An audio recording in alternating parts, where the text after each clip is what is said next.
Ja bih volio da nastavimo i dalje sva naša događanja koje smo započeli prije 12 godina i da to pređe na mlađe uzraste, da to podrže i da nastavimo dalje njegovati našu kulturu, naše lijepe Bilogore. Na kraju bih vas samo pozvao da se nađemo svi gore na Vedikovca i da uz veselje da proslavimo današnji dan. Evo, hvala. Evo, hvala Jozi. Dok mi ovako razgovaramo i obnavljamo našu tradiciju sjećanja i povijesti, sve ono što smo prošli, nama su se pridružili još konjara iz drugih konjičkih udruga. Vidim da su stigli i naši graničari, husari, pa evo jedan pljesak za konje koji su sastavni dio Bilogora. Ali kažu, dok se njeguju tradicijski običaj većine, manjina, koliko je manjina unutar sva 4 zida njeguje svoje manjinske običaje. Mi smo se ovdje sakupili da obavimo današnje ritualno jutarnje umivanje, pa jurjevdanski zajutrak, kao što je rekla naša Gordana, Đurđevdanski, Jurjevdanski. Zašto mi inzistiramo na Jurjevu? Zato što Romi katolici u Hrvatskoj Jurjevo slave 23. travnja, a Romi muslimanske ili pravoslavne vjeroispovijesti slave ga 6. maja. Dakle, Erdelezi ili Đurđevdan je onako uvrijeđeni, više prihvatljivi naziv koji ste vjerojatno čuli, jer je većina Roma u svijetu poklonik upravo tog 6. maja i to je jedinstveni blagdan koji slave svi zajedno, osim svjetskog dana Roma koji se slavi 8. travnja.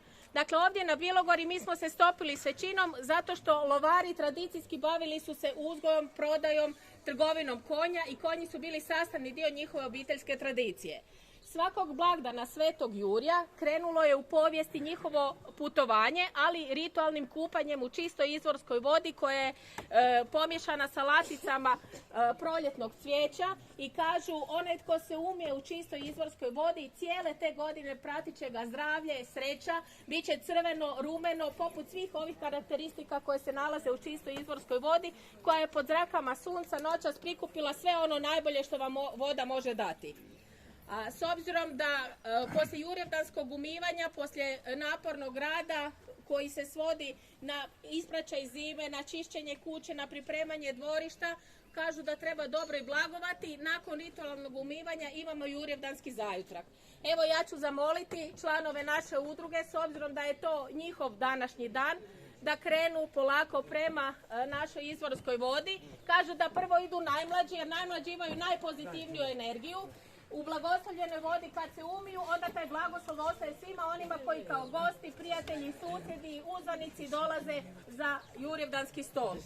Pa evo, mi imamo najmlađu članicu naše udruge, svega je godinu dana, a to je još jedna Đurđevićka u nizu.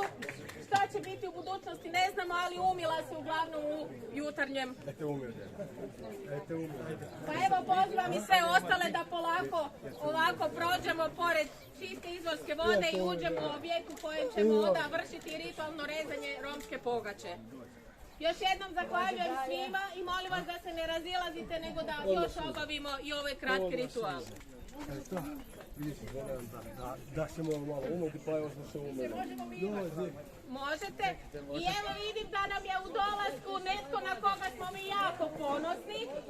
Dakle, osim što imamo ravnateljicu prvog integracijskog vrtića, imamo predsjednike udruge, imamo fakultetski obrazovane, imamo i nekoga koji je stasao s nama, a danas kad kažu da su Romi neobrazovani i da nemaju osnovnu kulturu, imamo i voditeljicu prvog internetskog radija koja je naša članica i pozdravljam Vedranu Šaljicu.